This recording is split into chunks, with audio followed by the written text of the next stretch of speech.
वांचीनाथन अय्यर। सावरकर जी द्वारा स्थापित अभिनव भारत इस क्रांतिकारी संगठन की शाखाएं केवल देश में ही नहीं, दुनिया के कोने कोने में फैली हुई थी।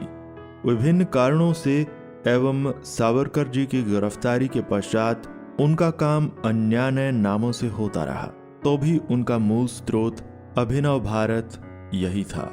सावरकर जी के दाहिने हाथ VVS अय्यर जी की प्रेरणा से MPT उपाख्याय तिरुमूल आचार्य जी ने सन 1908 से ही पांडिचेरी में अभिनव भारत का कार्य आरंभ किया था। उनकी प्रेरणा से उन्हीं में से दक्षिण भारत में बहुत से गुप्त संगठन कार्यरत हुए। तूतीकोरिन का सब कलेक्टर रॉबर्ट विल्मे डी एस्कोट ऐश ने 27 प्रमुख एवं प्रतिष्ठित नागरिकों पर राजद्रोह फैलाने का आरोप रखकर मुकदमे दायर किए और उन्हें अलग अलग कालावधि की सजाएं दी। जुल्म जबरदस्ती का दमन चक्र चलाते उसने स्वाधीनता आंदोलन को कुचल डाला, फिर भी असंतोष धुंधवाता ही रहा। दिनांक 13 मार्च 1910 को सावरकर जी को लंदन में गिरफ्तार किया गया। यूरोप में उन्हें रिहा करने के प्रयास विफल होने के पश्चात VVS अय्यर छिप छिप कर पेरिस, कोलंबो, काडलोर से होते हुए पांडिचेरी पहुंचे। उनके आने से स्वतंत्रता सैनिकों में नई चेतना उभरी। अत्याचारी अंश को प्राणदंड देने का षड्यंत्र रचा गया। षड्यंत्र की कार्यवाही की जिम्मेदारी वांचीनाथन अय्यर को सौंपी गई। तिरुमल आचार्य जी की प्रेरणा से वांचीनाथन अय्यर ने पहले से ही त्रावणकोर रियासत में भारत माता संगम नाम से गुप्त संगठन आरंभ किया था। सुब्रमण्यम भारती की देशभक्ति पर कविताओं से उन्हें स्फूर्ति मिली थी। उन्हें नीलकंठ ब्रह्मचारी जी के निकट सहवास एवं मार्गदर्शन का लाभ हुआ था।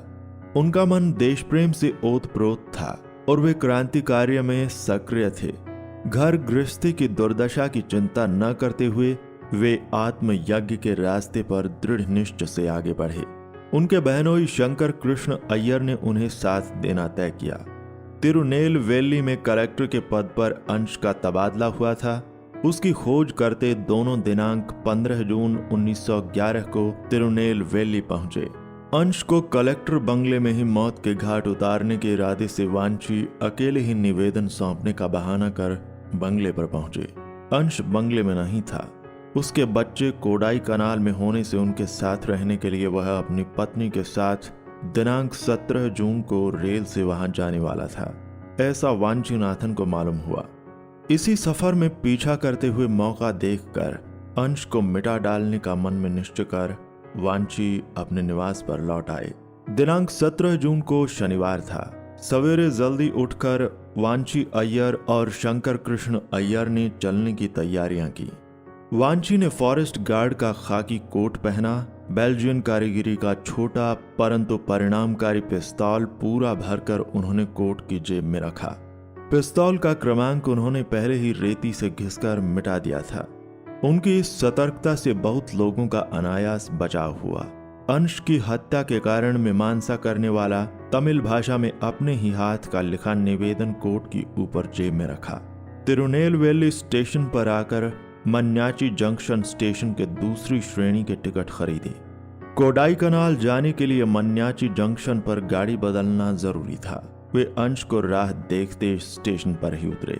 गाड़ी छूटने के कुछ मिनट पहले अंश पत्नी के साथ पहली श्रेणी के डिब्बे में आ बैठा। उसका दफेदार पट्टे वाला खादिर बच्चा उसका सामान डिब्बे में रखकर नौकरों के डिब्बे में जा बैठा। अच्छी तरह सब कुछ देखकर शंकर कृष्ण अय्यर के साथ वांची गाड़ी चलते चलते दूसरी श्रेणी के डिब्बे में जा बैठे।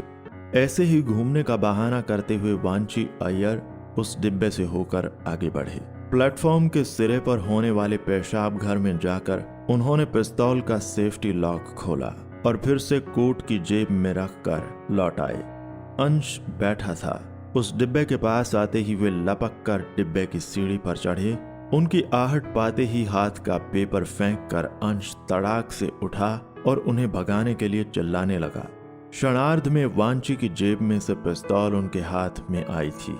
चौंक कर अंश ने अपनी साहबी हंट उनकी ओर फेंक दी। पर उसके पहले ही वांची की पिस्तौल से गोली चली भी थी। गोली ने अचूक निशाना साधा। गले की हड्डी को चीरती हुई गोली सीने में और वहां से फेफड़े को चीरती हुई पलीहा में से होती हुई परे निकल गई थी।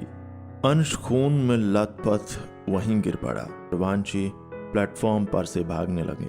खादिर एवं दूसरे लोग उनका पीछा करने लगे। तब उन्होंने खादिर के पांव पर गोली चलाकर उसे डराया। भीड़ ठिठक गई, पर प्लेटफॉर्म के सिरे पर पेशाब घर ने उनका रास्ता रोका। वांची ने पेशाब घर का सहारा लिया। पेशाब घर के बाहर भारी भीड़ इकट्ठा हुई थी, लेकिन किसी की आगे बढ़ने की हिम्मत नहीं हो रही थी। स्टेशन मास्टर ने गांव में से हथियारबंद पुलिस की रसद मंगा ली। सशस्त्र पुलिस पहुंचे हुए देखकर वांची को भविष्य का अनुमान हुआ। पुलिस के हाथों जीवित पकड़े जाने की अपेक्षा आत्मार्पण करना उन्होंने पसंद किया।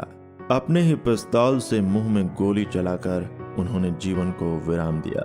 पेशाब घर में से पिस्तौल की आवाज सुनाई दी और फिर पूरा सन्नाटा फैला।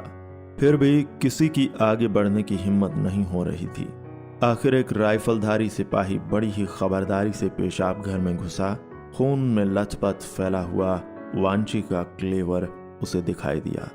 तलाशी लेने पर उनके कोट की जेब में बड़ी तेजस्वी भाषा में प्रभावकारी ढंग में लिखा हुआ निवेदन पुलिस को मिला। उसमें लिखा हुआ था, आज हर एक हिंदी मनुष्य अंग्रेजों को यहां से निकाल देते हुए स्वराज्य और सनातन धर्म की स्थापना करने का प्रयास कर रहा है। पंचम जॉर्ज को हिंदुस्तान में राजगद्दी पर बिठाने की तैयारियां अंग्रेज कर रही हैं। उसे जान से मार डालने की कसम 3000 मद्रासी बंधुओं ने उठाई है। सभी को उनके इस निश्चय का पता चले, इसीलिए मैंने आज यह कर दिखाया है। बड़ी तेजी से पूरी जांच करते हुए दिनांक 12 सितंबर 1911 के दिन नए खास कानून के तहत मद्रास हाईकोर्ट में कुल 14 क्रांतिकारियों के खिलाफ अंश की हत्या का षड्यंत्र तथा बादशाह के विरोध में युद्ध घोषित करने के इल्जाम में मुकदमा दर्ज हुआ। दिनांक 15 फरवरी 1912 को मुकदमे का फैसला घोषित हुआ। हत्या का आरोप किसी के खिलाफ साबित न हो सका, लेकिन बादशाह के विरुद्ध युद्ध घोषित करने के अपराध में 1 से 7 वर्ष तक सश्रम कारावास की सजाएं फरमाई गईं। स्वाधीनता यज्ञ में वांशीनाथन अय्यर ने अपनी घर गृहस्थी की, सुखों की और प्राणों की आहुतियां दी। उनका यह बलिदान व्यर्थ न साबित हो, इसलिए हमें हमेशा सतर्क रहना चाहिए।